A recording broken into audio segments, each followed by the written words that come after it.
মহারাজ, ভূতের ব্যাপার যেটা রয়েছে, পারিবারিক সমস্যা হচ্ছে হঠাৎ করেই টিনের চালের উপরে বা ছাদের উপরে ধপধপ আওয়াজ, রাত ৩টে, সাড়ে ৩টে, ১টা, ১:৩০টার সময় ঘুম ভেঙে যাওয়া এবং অপমৃত্যু ঘটার কারণে পারিবারিক সমস্যা তৈরি হচ্ছে। এটাকে ভূত পেত বা এইটাকে নেগেটিভ শক্তি আমি বলি বা রিমুভ করা কি সম্ভব? বা যে পরিবারে হচ্ছে এই পরিবারটাকে কি আবারও আহ, সুসম্মানে আবার সেই সমাজের মূল স্রোতকে রিটার্ন করানো সম্ভব? জয় মা তারা, জয় গুরু বামদেব। আমি তারামায়ের অনুগত সন্তান শ্রীগোপাল। ব্যক্তি জীবনে যখন ভক্তদের মধ্যে বিভিন্ন সমস্যা তারা যখন নিয়ে আসছে, তখন লক্ষ্য করা যাচ্ছে যে কোনো কারণবশত সেই পরিবারের কোনো একটা মানুষ তাদের সংসার থেকে অসময়ে চলে গেছে। প্রকৃত সেই সংসারের প্রতি তার একটা আকর্ষণ রয়েছে। পরবর্তীকালে সেই ব্যক্তি কোনো একটা বিবাহ করার পরে দেখা যাচ্ছে প্রথম পক্ষের যে স্ত্রী ছিল সে চলে আসছে দ্বিতীয় স্ত্রীর ওপরে।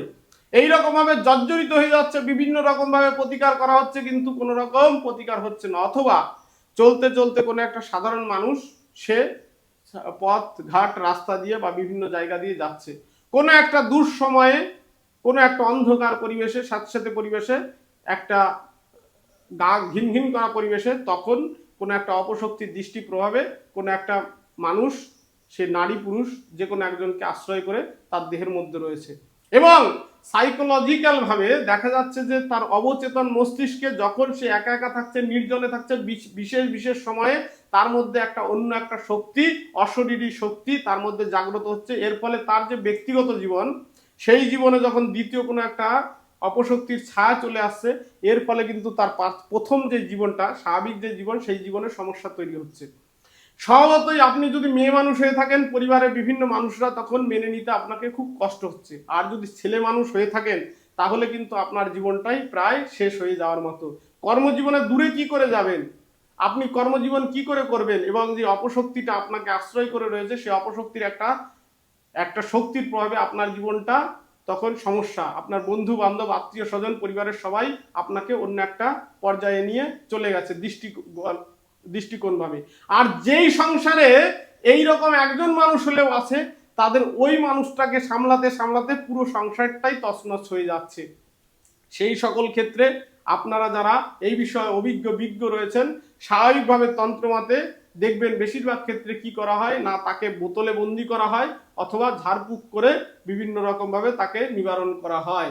কিন্তু যে অশরীরী আত্মা, এখানে একটা বিষয় থাকে, অশরীরী আত্মা কেন ওই ব্যক্তিটাকে ধরছে, তাহলে বুঝতে হবে যে ওই যে মানুষটা যে অসময়ে চলে গেছে, তার যে জীবনী শক্তি, তারও একটা জীবনে বাঁচার, জীবনে পরিপূর্ণতা পাওয়ার তারও একটা ইচ্ছা ছিল। সেটাকে পরিপূর্ণ সে করে না যেতে পেরে সে দেহটা ছেড়েছে, কিন্তু অতৃপ্ত আত্মা যাকে বলে, তা তৃপ্তি পায়নি বা পরিপূর্ণতা পায়নি, তার মনের মধ্যে সেই আস্বাদনটা রয়ে গেছে বলে এই দেহকে আশ্রয় করে সেই অনুভবগুলো সে নেওয়ার চেষ্টা করছে। এই ক্ষেত্রে কি করতে হবে না, ওই যে মানুষটা, যে অশরীরী আত্মা যে আসছে, যার ফলে ব্যক্তি জীবন একটা মানুষ ক্ষতিগ্রস্ত হচ্ছে, তাহলে যে ভূত বা পেট বলা যায়, তাকে কিন্তু মুক্তি প্রদান করতে হবে। মুক্তি প্রদান করে সে এই জরা মরণের অপর প্রান্তে, যেখানে সে যাওয়ার প্রয়োজন ছিল সেখানে সে যেতে পারেনি বলে ভটকিয়ে এখানে বিভিন্ন রকম ভাবে পরিবারের বিভিন্ন মানুষকে ক্ষতিগ্রস্ত করছে। তাহলে তাকে সর্বপ্রথম চিহ্নিত করতে হবে, তাকে বুঝতে হবে, নির্ণয় করতে হবে।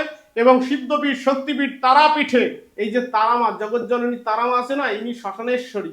এই শ্মশানের মধ্যে দুটো একটা আছে, শ্মশান এবং শ্মশানের ওপরে যেটা, যেই ইটাকে সাধারণ স্বাভাবিক দৃষ্টিতে দেখা যায় না, সেটাকে বলে মশান।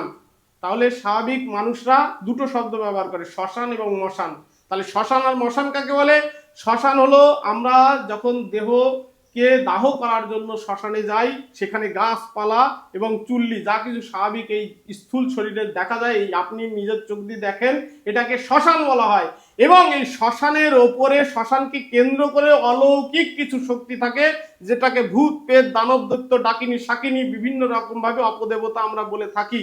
সেটা শ্মশানের মধ্যে জাগ্রত ভাবে অবস্থান করছে, স্বাভাবিক চোখে তাকে দেখা যায় না, শুধুমাত্র সাধকগণ তারা সাধন শক্তির প্রভাবে তাকে উপলব্ধি করেন, তাকে বলা হয় মশান। তাহলে কোনো মানুষকে যদি এই ভূত পেতে ধরে, তাহলে আপনি যদি তারাপীঠ মহাশ্মশানে যান, বিশেষ তন্ত্রক্রিয়ার মধ্যে দিয়ে ওই যে শ্মশানে ওখানে বিভিন্ন অপশক্তিরা রয়েছে যারা তারা মায়ের কৃপা আশীর্বাদ লাভ করার জন্য সেখানে সাধনা ভাজনা করছে, কেন? তাদের যেন মুক্তি লাভ হয়। এই মুক্তেশ্বরী এই দেবীর চরণে, মহাকালের চরণে এবং ভৈরবের চরণে তারা সদা সর্বদা সাধনা করছে। মা, আমাদের ভুল ভ্রান্তির কারণে আমাদের যে ভূত পেট দানব দৈত্য এই যে জনি, এর থেকে মুক্তি প্রদান করো। জগৎ জননী তারা মা, তুমি মুক্তি প্রদান করো। তাহলে আপনি সার্বিকভাবে সুন্দরভাবে এবং সব সময়ের জন্য চিরস্থায়ী যদি সমাধান চান, তাহলে সেই সমস্যা নিয়ে আপনাকে তারাপীঠ মহাশ্মশানে এলে তারা মায়ের কৃপাশক্তির প্রভাবে সেখানে কিন্তু আপনার শরীরের মধ্যে যে অশরীরী আত্মা রয়েছে, সেই অশরীরী আত্মাকে দূরীভূত করে সেখানে যে শ্মশানেশ্বরী তারা মায়ের কৃপাশক্তির প্রভাবে আপনার শরীর থেকে চিরতরে সেখানে বের করে দিয়ে এবং তাকে মুক্তি যেন সে লাভ করে, সেই মুক্তির শরীর শ্রী চরণ পাদ পদ্মে তাকে পৌঁছে দেওয়া হবে। এইটা হলো একদম সুন্দর, স্বাভাবিক, চিরস্থায়ী এবং আপনাদের সার্বিক যেটা মঙ্গল হবে সেই পথ। বামাচারী মতে, বীরাচারী মতে, বামদেবের পরম্পরায় যেভাবে মুক্তি সাধন করা হয় সেই পথ আপনাকে প্রদর্শন করা হলো। জগতের যেই রকম ভাবধারা, সেই ভাবধারার বাইরে তারাপীঠে কিন্তু অলৌকিকতা সাধিত হয় এবং এই সকল কাজ খুব সাধারণভাবে প্রতি মুহূর্তে প্রতিক্ষণে অলৌকিকতা এই তারা মায়ের কৃপাশক্তির মধ্যে সাধিত হচ্ছে। আমি তারা মায়ের অনুগত সন্তান শ্রীগোপাল তারাপীঠ মহাশ্মশানে শুদ্ধ তিথি নক্ষত্র যোগে যদি আপনারাও ভূত পেত বিভিন্ন রকম অশরীরী আত্মার বিভিন্ন সমস্যায় জর্জরিত থাকেন, তাহলে তারাপীঠ মহাশ্মশানে চলে আসুন। তাৎক্ষণিকভাবে তারা মায়ের কৃপা শক্তির আশীর্বাদে সমস্ত সমস্যা থেকে আপনাদের মুক্তি হবেন, মুক্তি করবেন জগৎ জননী তারা মা। জয় মা তারা, জয় গুরু আমি।